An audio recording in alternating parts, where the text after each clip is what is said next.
എല്ലാവർക്കും നമസ്കാരം. ഇന്ന് മെയ് മാസം 30 കറണ്ട് അഫയേഴ്സ് ചോദ്യങ്ങളാണ് നമ്മൾ ഇന്നിവിടെ ഡിസ്കസ് ചെയ്യാൻ പോകുന്നത്. കൃത്യമായി എല്ലാവരും ഡെയിലി കറണ്ട് അഫയേഴ്സ് ഫോളോ ചെയ്യുന്നു വിചാരിക്കുന്നു. അപ്പോൾ എല്ലാവർക്കും എൻ്റെ ചാനലിലേക്ക് സ്വാഗതം.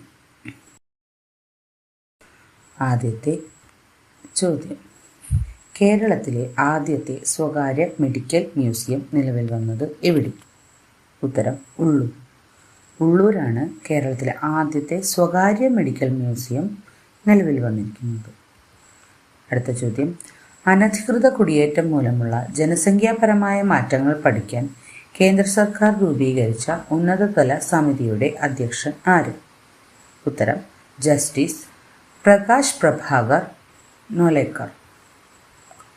അനധികൃത കുടിയേറ്റം മൂലമുള്ള ജനസംഖ്യാപരമായ മാറ്റങ്ങൾ പഠിക്കാൻ കേന്ദ്ര സർക്കാർ രൂപീകരിച്ച ഉന്നതതല സമിതിയുടെ അധ്യക്ഷൻ ജസ്റ്റിസ് പ്രകാശ് പ്രഭാകർ നോലേക്കർ.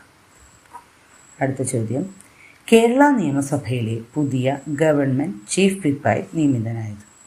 ഉത്തരം: അപ്പു ജോൺ ജോസഫ്. കേരള നിയമസഭയിലെ പുതിയ ഗവൺമെന്റ് ചീഫ് വിപ്പായി നിയമിതനായത് അപ്പു ജോൺ ജോസഫ്. അടുത്ത ചോദ്യം: ഉപഭോക്താക്കൾക്ക് വേണ്ടി ഇന്റർനെറ്റിലെ വിവരങ്ങൾ തുടർച്ചയായി നിരീക്ഷിച്ച് അപ്ഡേറ്റുകൾ നൽകുന്നതിനായി ഗൂഗിൾ അടുത്തിടെ അവതരിപ്പിച്ച പുതിയ നിർമ്മിത ബുദ്ധി സെർച്ച് ഫീച്ചർ? ഉത്തരം: ഇൻഫർമേഷൻ ഏജൻസി. ഉപഭോക്താക്കൾക്ക് വേണ്ടി ഇന്റർനെറ്റിലെ വിവരങ്ങൾ തുടർച്ചയായി നിരീക്ഷിച്ച് അപ്ഡേറ്റുകൾ നൽകുന്നതിനായി ഗൂഗിൾ അടുത്തിടെ അവതരിപ്പിച്ച AI സെർച്ച് ഫീച്ചറാണ് ഇൻഫർമേഷൻ ഏജൻസി. അടുത്ത ചോദ്യം: ഇന്ത്യയിലെ ആദ്യത്തെ ഹൈഡ്രജൻ പവർ ട്രെയിൻ സർവീസ് ആരംഭിക്കാൻ റെയിൽവേ ബോർഡ് അടുത്തിടെ അനുമതി നൽകിയ റൂട്ട്? ഉത്തരം: ജിന്ദ് സോനിപത്ത്. ആദ്യത്തെ ഹൈഡ്രജൻ പവർ ട്രെയിൻ സർവീസ് ആരംഭിക്കാൻ റെയിൽവേ ബോർഡ് അടുത്തിടെ അനുമതി നൽകിയ റൂട്ടാണ് ജിന്ദ് സോനിപത്ത്. അടുത്ത ചോദ്യം: രാജ്യത്തെ പൊതുവിതരണ സംവിധാനം നവീകരിക്കുന്നതിനും കൂടുതൽ സുതാര്യമാക്കുന്നതിനുമായി ആർട്ടിഫിഷ്യൽ ഇന്റലിജൻസ്, ബ്ലോക്ക് ചെയിൻ തുടങ്ങിയ അത്യാധുനിക സാങ്കേതിക വിദ്യകൾ ഉൾപ്പെടുത്തിക്കൊണ്ട് കേന്ദ്ര സർക്കാർ അടുത്തിടെ അംഗീകാരം നൽകിയ പുതിയ സ്കീം? ഉത്തരം: സാർത്ഥക് PDS അംബ്രല സ്കീം. പൊതുവിതരണ സംവിധാനം നവീകരിക്കുന്നതിനും കൂടുതൽ സുതാര്യമാക്കുന്നതിനും വേണ്ടി ആർട്ടിഫിഷ്യൽ ഇന്റലിജൻസ്, ബ്ലോക്ക് ചെയിൻ തുടങ്ങിയ അത്യാധുനിക സാങ്കേതിക വിദ്യകൾ ഉപയോഗപ്പെടുത്തിക്കൊണ്ട് കേന്ദ്ര സർക്കാർ അംഗീകാരം നൽകിയ പുതിയ സ്കീമാണ് സാർത്ഥക് PDS. അടുത്ത ചോദ്യം: അടുത്തിടെ ഓയിൽ ഇന്ത്യ ലിമിറ്റഡ് പുതിയ പ്രകൃതിവാതക ശേഖരം കണ്ടെത്തിയ ദണ്ഡേവാല ഫീൽഡ് സ്ഥിതി ചെയ്യുന്ന സംസ്ഥാനം? ഉത്തരം: രാജസ്ഥാൻ.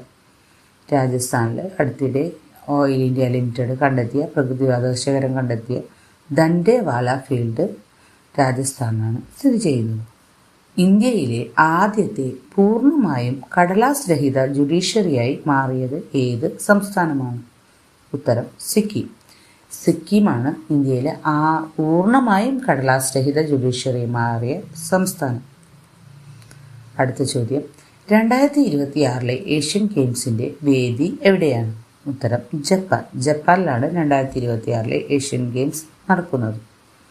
അടുത്ത ചോദ്യം: ചന്ദ്രനിൽ സ്ഥിരമായ ഒരു താവളം പണിയുന്നതിനായി അമേരിക്കൻ ബഹിരാകാശ ഏജൻസിയായ നാസ ആവിഷ്കരിച്ച പദ്ധതി? ഉത്തരം: Artemis.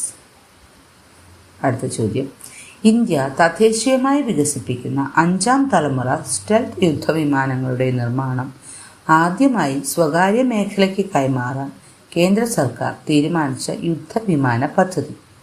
AMCA advanced medium combat aircraft. അടുത്ത ചോദ്യം: സംസ്ഥാന സർക്കാരിന്റെ കടപ്പത്രങ്ങളുടെ ലേലം റിസർവ് ബാങ്ക് ഓഫ് ഇന്ത്യയുടെ ഏത് പ്ലാറ്റ്ഫോം വഴിയാണ് നടപ്പിലാക്കുന്നത്? ഉത്തരം: ഇ-കുബേർ. സംസ്ഥാന സർക്കാരിന്റെ കടപ്പത്രങ്ങളുടെ ലേലം റിസർവ് ബാങ്കിന്റെ ഇ-കുബേർ എന്ന പ്ലാറ്റ്ഫോം വഴിയാണ് നടപ്പിലാക്കുന്നത്. അടുത്ത ചോദ്യം: കേരള തീരത്തെ കടലാക്രമണത്തിനും ഉയർന്ന തിരമാലകൾക്കും കാരണമാകുന്ന കള്ളക്കടൽ പ്രതിഭാസത്തെക്കുറിച്ച് മുൻകൂട്ടി മുന്നറിയിപ്പ് നൽകുന്ന കേന്ദ്ര സമുദ്ര ഗവേഷണ സ്ഥാപനം? ഉത്തരം: INCOIS. Indian national centre for ocean information service. അടുത്ത ചോദ്യം, പ്രഥമ യോഗാസന ലോക ചാമ്പ്യൻഷിപ്പ് ജൂൺ 4 മുതൽ 8 വരെ നടക്കുന്നത് എവിടെ? ഉത്തരം അഹമ്മദാബാദ്. ഗുജറാത്തിലെ അഹമ്മദാബാദിൽ വെച്ചാണ് പ്രഥമ യോഗാസന ലോക ചാമ്പ്യൻഷിപ്പ് ജൂണിൽ നടക്കുന്നത്. ഇത്രയുമാണ് ഇന്നത്തെ കറണ്ട് അഫയേഴ്സ് ചോദ്യങ്ങൾ. ഏറ്റവും പ്രധാനപ്പെട്ട കറണ്ട് അഫയേഴ്സ് ചോദ്യങ്ങൾ മാത്രമാണ് നമ്മൾ ഉൾപ്പെടുത്തിയിരിക്കുന്നത്. അതുകൊണ്ട് തന്നെ എല്ലാവരും അത് കൃത്യമായി പഠിച്ച് എല്ലാ പരീക്ഷകളിലെ കറണ്ട് അഫയേഴ്സ് ചോദ്യങ്ങൾക്കും മുഴുവൻ മാർക്കും വാങ്ങാനായി ശ്രമിക്കുക. എല്ലാവർക്കും വിജയാശംസകൾ.